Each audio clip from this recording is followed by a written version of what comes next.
آج ایک کسائی کی دکان میں بیٹھا تھا کہ ایک صاحب سفید پوش، چہرے پر داڑھی، سر پر ٹوپی، آنکھوں میں اینک لگائے دکان میں داخل ہوئے۔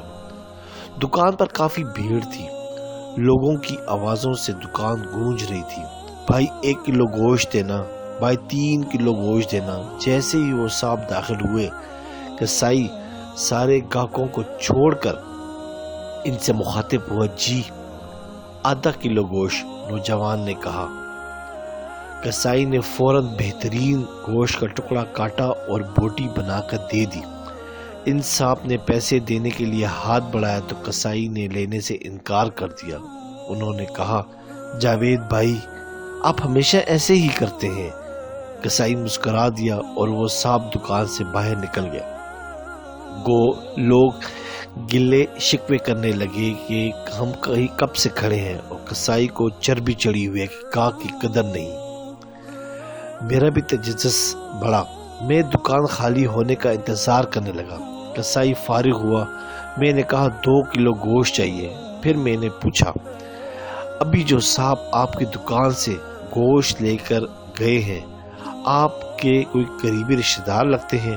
سارے گاہک چھوڑ کر آپ نے ان کو گوشت دیا؟ وہ بولا، جی نہیں۔ میں تعجب میں پڑ گیا اور پوچھا، تو پھر؟ کسائی بولا، وہ میری مسجد کے امام صاحب ہیں جو میری آخرت بنانے کی فکر میں رہتے ہیں اور میرے بچوں کو قرآن اور حدیث کا درس دیتے ہیں۔ میں نے کہا، اچھا، مگر تم نے ان سے پیسے کیوں نہیں لیے؟ کسائی پھر مسکرایا اور بولا، کیا تمہیں نہیں پتا مسجدوں کے اماموں کو کیا دیا جاتا ہے؟ اتنے تو صاحب آپ کے بچے مہینے میں پاکٹ منی لے لیتے ہوں گے۔ میں سوچنے لگا، واقعی بات تو ٹھیک ہے۔ کسائی پھر بولا، صاحب یہ ہماری قوم کا سرمایہ ہے، ان کو بچانا ہماری ذمہ داری ہے۔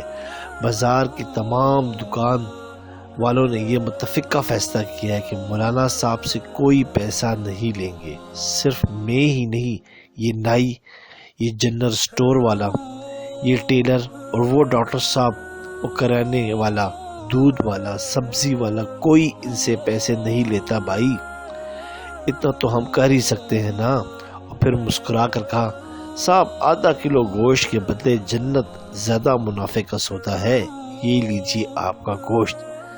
میں نے پیسے کسائی طرف بڑھائے اور کہا، پر بھائی میں تو جاب کرتا ہوں، کاش میں بھی آپ لوگوں کی طرح ان مولوی صاحب کی کوئی مدد کر سکتا۔ کسائی نے کہا، بہت آسان ہے، سامنے گلی میں مولانا نے سائیکل بننے کے لیے دی ہے، آپ دکان والے کو چپکے سے بل ادا کر دیجئے اور ان سے کہہ دیجئے کہ مولانا سے پیسے نہ لے۔ میں مسکرایا اور دکان سے نکل گیا۔ اس کسائی سے آج مدد کا ایک نیا سبق سیکھا تھا۔ یاد رہے دوستو، ان مولویوں میں بھی ہماری طرح کچھ برائیاں ہوں گی، یہ بھی ہماری طرح کے انسان ہی ہیں، لیکن یہ اس پر آشوب دور میں ہمارے دین کے ورثہ کے مکمل محافظ ہیں۔ جیسے 1400 سال پہلے ہمارے آقا صلی اللہ علیہ وسلم نے یہ امانت اس امت کے علماء کو دی تھی۔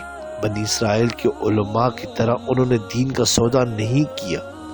آئیے ہم بھی دین کے ان خادموں کی اسی طرح مدد کریں جیسے کسائی نے سکھایا ہے۔ آج سے ہم سب عہد کریں کہ اپنے ارد گرد ایسے سفید پوش لوگوں کا خیال رکھیں جو کسی کے سامنے ہاتھ نہیں پھیلاتے۔ سبسکرائب کریں، لائک کریں اور بیل آئیکن پہ کلک کریں تاکہ آپ کو اس طرح ہی پیاری اچھی اسلامی ویڈیو ملتی رہے۔